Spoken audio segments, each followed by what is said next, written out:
Martín, ¿qué tal? Hola Carlos, ¿qué tal? Muy buenos días, ¿cómo estás? Buen día, ¿yo bien y tú? Bien, bien, bien. Pues Qué oye, bueno. de entrada, gracias por la entrevista. Oh, gracias a ti. Carlos, tienes una película que es como una pequeña ave rara dentro de lo que estamos haciendo en el cine mexicano, donde los chavos se comportan como chavos, Ujú. donde todo es muy honesto, donde todo es muy claro y particular. ¿Cómo fue esta creación para ti de poder, dejemos la historia, poder Ujú. llegar a este punto con ellos para darle esta vida a la película? Bueno, yo creo que, como bien dices, de chavos, siendo chavos, yo creo que para mí ese era como el primer punto importante. Cuando empezó a surgir la historia y se me empezó a ocurrir el guión y empecé a diseñar, a construir estos personajes, me di cuenta de que no quería que fuera este género de película que llamamos coming of age, ¿sabes? Donde es el adolescente que tiene que madurar y aprender a ser adulto, sino quería más bien contar la historia de jóvenes que atraviesan una circunstancia que puede parecer absurda si se ve con distancia, para ellos puede parecer muy trágica, pero sobre todo que al pasarla, sobrevive ese espíritu de juventud. O sea, que lo que los impulsa y lo que sacan después de esta experiencia sea las ganas de seguir siendo soñador, de seguir siendo apasionado, de seguir siendo rebelde, y no tanto el hecho de que tengan que convertirse en adultos. Inclusive el personaje de Daniel, que digamos es el que ya requiere una madurez porque va a ser papá y demás, me gusta que sigue siendo terco, respondón, ¿no? Rebelde en ese sentido, y eso era lo que me interesaba a mí rescatar, y entonces creo que de cierta manera ese era el propósito de la película, y comunicarlo a través de personajes que se sientan parte de nuestra cotidianidad, ¿no? Del México contemporáneo, que no sean los personajes modelo que podríamos ver en la publicidad, ¿no? Las familias aspiracionales, ni tampoco tirarnos al cine de arrabal, de barrio salvaje, de drogas y todo. Todo eso es parte del contexto de no solo de estos jóvenes, sino de todos, ¿no? De todos vivimos en un mundo sobresexualizado, de adicciones y demás, y es parte del mundo que a ellos también les toca vivir. Sus conflictos en esta película son distintos y quería que fueran como identificables por una mayoría, por una generalidad del público, no solo joven, sino adulto también, ¿no? A pesar de las brechas generacionales y todo eso. Tocas muchas cosas en tu película. No por ser una película de jóvenes, no tenemos ahí hablar de corrupción, hablar Uh de -huh. desintegración familiar, de violencia. Y sin embargo, jamás podrías llegar a bordear lo que es el melodrama. Nunca te vas al melodrama, nunca te vas a la comedia. Siempre estás al borde de todo. Uh -huh. Para ti como director, ¿qué tan complicado fue lograr este balance para que todo el tiempo estuviéramos en esa recta de entre puede irse, pero vas firme? Mira, yo creo que antes que como director fue como guionista, y yo creo que fue algo que ese tono del cual hablas nació conforme fueron naciendo las historias. Lo primero que se me ocurrió fue, habiendo visto un graffiti que era una declaración de amor, pintado en una pared, empecé a idear, ¿no? Este personaje, ¿quién lo habrá escrito? Y si la persona a la que va dedicado lo leyó, y seguramente el que lo escribió no es el dueño de esa pared. ¿Y qué pasa? ¿Qué sucede cuando el dueño de la pared se da cuenta? ¿Y qué tal que lo detiene? O sea, se empezó a generar esta historia que es la historia de Martín, y de ahí las otras. Pero desde que nació esta historia de Martín, el tono tenía esta combinación de tragedia y comedia, ¿no? ¿Por qué? Porque para Martín lo que está viviendo es un sufrimiento de amor, pero luego se vuelve una tragedia cuando lo detienen. Y para quienes lo podemos ver desde cierta distancia, pues nos puede parecer absurdo, cómico, ¿no? De risa. Y entonces, desde ese inicio, ya estaba marcado el tono que yo quería darle, y conforme fui escribiendo los otros personajes, sabía que quería mantenerse en ese tono.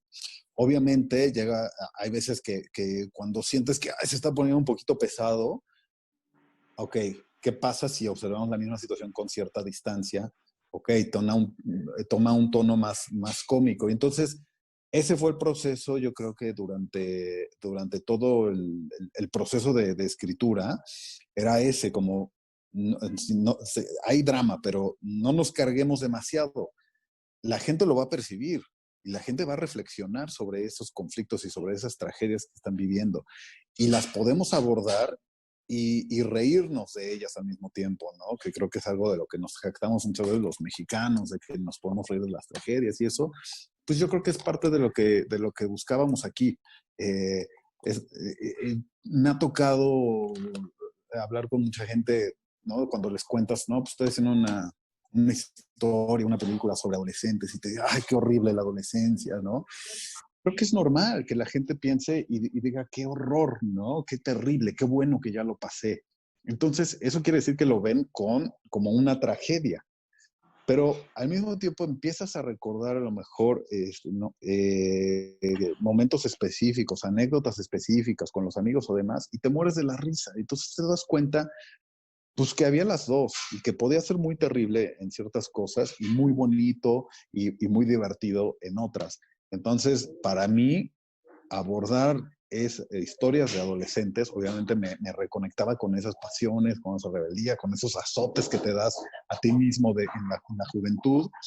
Y, bueno, pues era parte de tener este tono que me parece que es muy, muy clásico de la juventud, que va de una emoción a otra.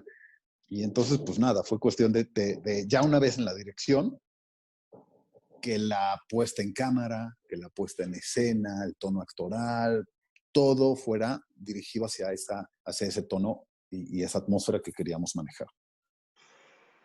Al inicio de la película me parece que estamos viendo un juego y de pronto mucho más adelante vemos la seriedad del asunto que estamos viviendo, con los aplausos, con todo esto.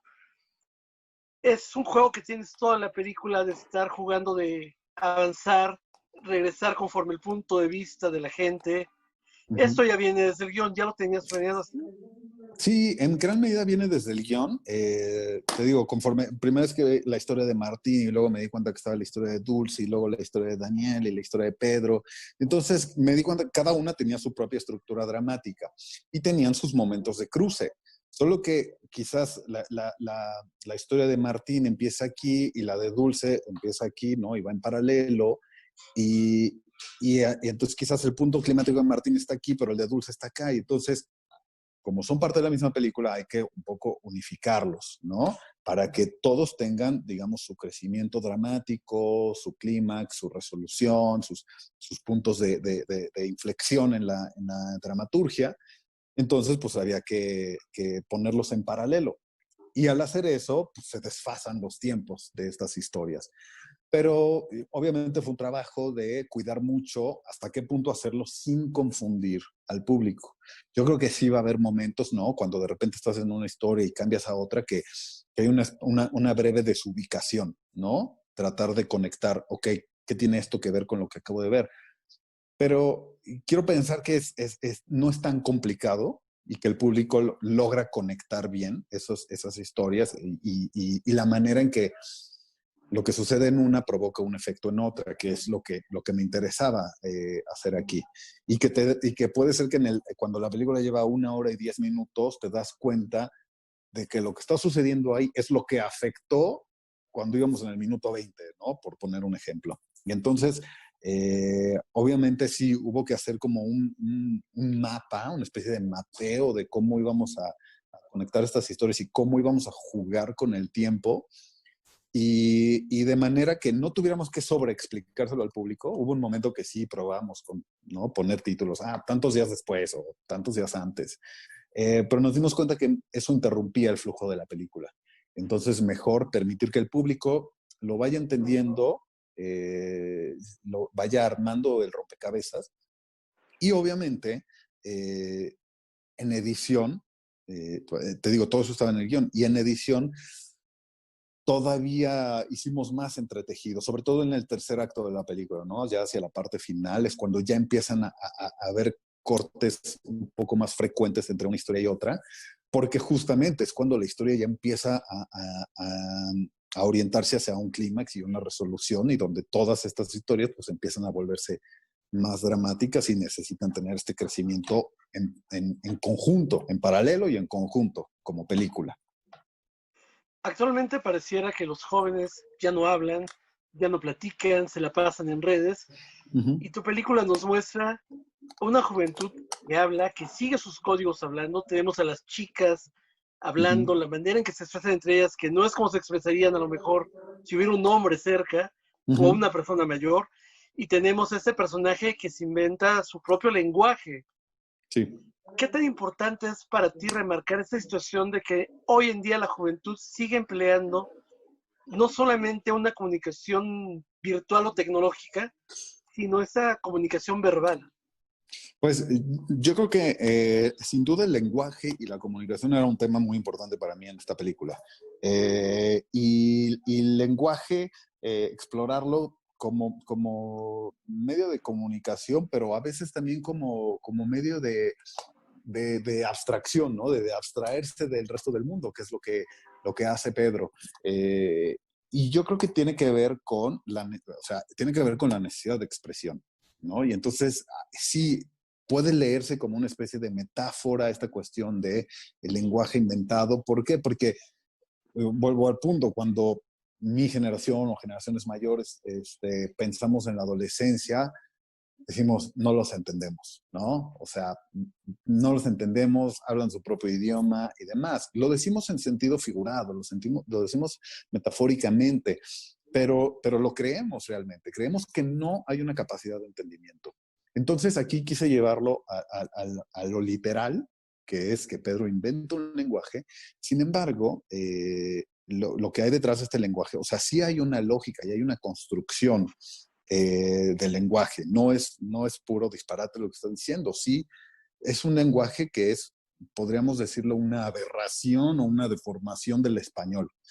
Si se escucha con atención, se puede encontrar un sonido muy similar con el español, y creo que eso es lo que Pedro propone en su historia.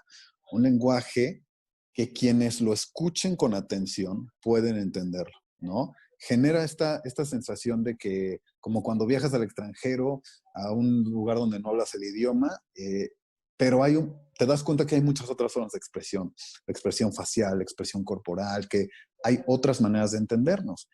Pero la manera en que vas a lograr entender es escuchando con atención. Y eso es lo que Pedro propone a partir de este lenguaje. Yo voy a hablar con ustedes, pero si ustedes me quieren entender, tienen que acercarse a mí, tienen que escucharme, y tenemos que encontrar un punto medio. Y como bien dices, ¿no? Están las chicas que a lo mejor hablan en este lenguaje, que además muy vulgar, porque no es algo que a lo mejor hayan enfrente de sus abuelas, o de un chico o demás.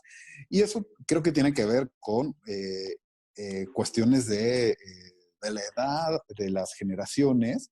Creo que si todos nos remontamos a nuestro periodo de juventud, pues todos teníamos nuestra jerga, nuestra manera, nuestras palabras, y que nos hace sentir parte de un grupo, ¿no? Y a veces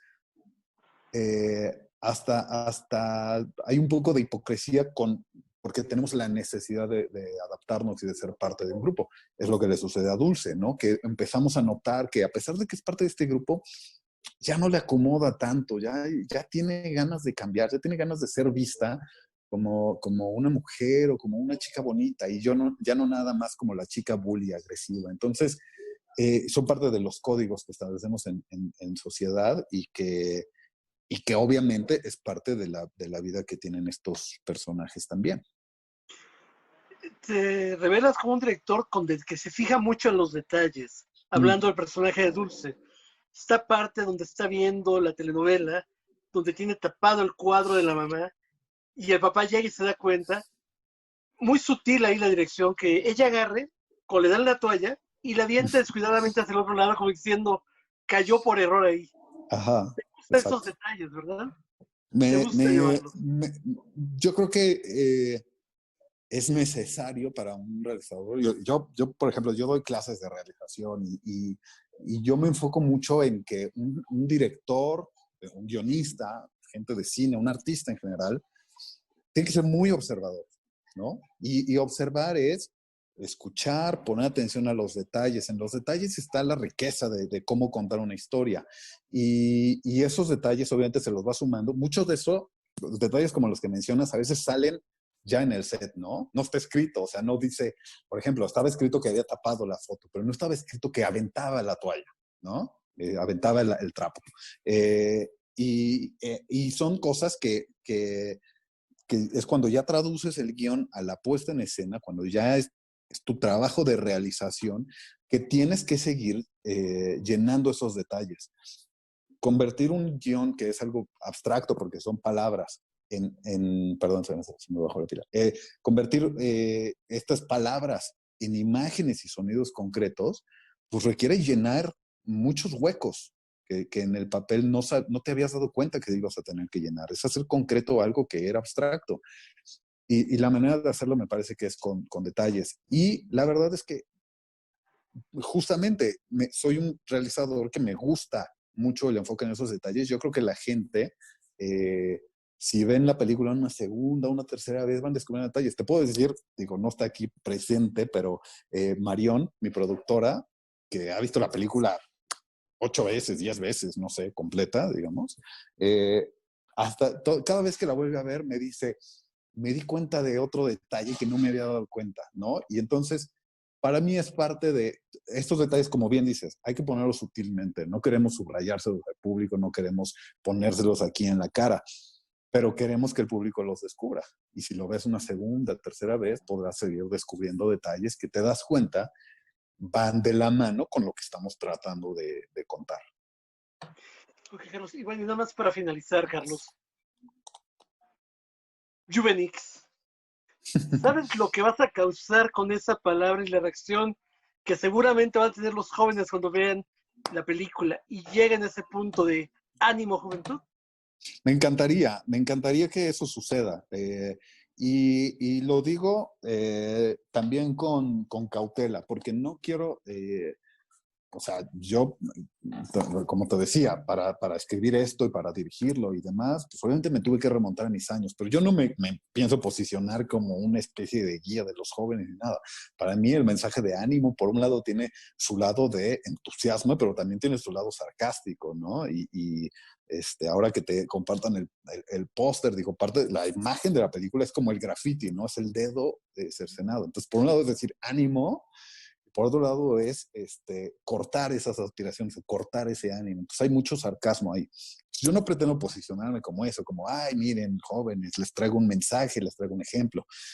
Lo dice Pedro y lo dice en su lenguaje. Y lo dice en su lenguaje para quien quiera captarlo, pues puede sentirse inspirado, no tanto seguirlo a él, sino sentirse inspirado. Creo que la película se trata de eso, de que cada quien busque la inspiración dentro de sí mismo, no que encontremos un mesías al cual seguir, sino que descubramos que nosotros mismos tenemos fuerza y nosotros, ya me estoy incluyendo yo entre los jóvenes, pero que tenemos fuerza y que en conjunto debemos apoyarnos y podemos hacer el cambio, podemos exigirle a los adultos, a los demás, el mundo que queremos y me encantaría que esa sea la inspiración. Para mí, por eso, la película termina en ese punto alto, ¿no? En este discurso, en este momento de emoción donde los personajes en cámara, en cuadro, se emocionan, se prenden, se brincan. Me gustaría que de cierta manera eso espejee la reacción del público. Obviamente yo imaginaba, ¿sabes? Un estreno con una sala llena de gente. Eso fue, estamos hablando de hace un año cuando estábamos haciendo los toques finales de la película. Ahora, pues bueno, sabemos que las salas van a estar a la mitad o menos de capacidad y demás. Entonces, pues no sabemos si esta experiencia colectiva, ese entusiasmo que se contagia, va a suceder, pero me gustaría pensar que sí, por lo menos en lo individual, que jóvenes y adultos, porque la verdad es que sí, quiero que también los adultos lo vean con esa mirada, sientan una especie de inspiración y sientan una emoción. La emoción que sienten los personajes que vemos a cuadro y las ganas de gritar y de decir qué es lo que quieren o reclamar el mundo que creen que merecen y que lo merecen. Claro que lo merecen. Tenemos si llegaste a ver cuando hagan los créditos hay una escenita adicional después de los créditos, o sea, termina, están créditos y luego como 30 segundos después hay una escenita, una especie de epílogo, eh, donde la hermanita le pregunta a Pedro, ¿y tú crees que te entendieron? ¿No? Y Pedro dice, le contesta en su propio idioma, ¿no? Pero pues nos da esta impresión de, ¿quién sabe? Y creo que ese es un poco el mensaje. Yo no, no, el mensaje ese ya lo siento como muy personal de mi parte. Yo no sé si la gente va a entender todo lo que yo quiero decir o todo lo que quiero expresar y demás, pero quiero que sientan algo, quiero que se emocionen, quiero que la disfruten, quiero que salgan contentos. Y si algunos de los espectadores logran reflexionar y conversar y debatir y establecer una comunicación entre generaciones y demás, sería ideal. Yo no sé si eso va a suceder. Ahí está el mensaje. Quien lo quiera tomar, ¿no? Y si lo pueden entender como yo lo quiero decir o como ustedes lo quieran entender, adelante. Y creo que ese es el propósito. Ojalá sirva de inspiración a algunos cuantos. Carlos, muchísimas gracias por la entrevista y felicidades No, por hombre, la a ti, película. Irving. Muchísimas gracias, Irving. Un placer Gracias. platicar contigo. Gracias, un placer. Hasta luego.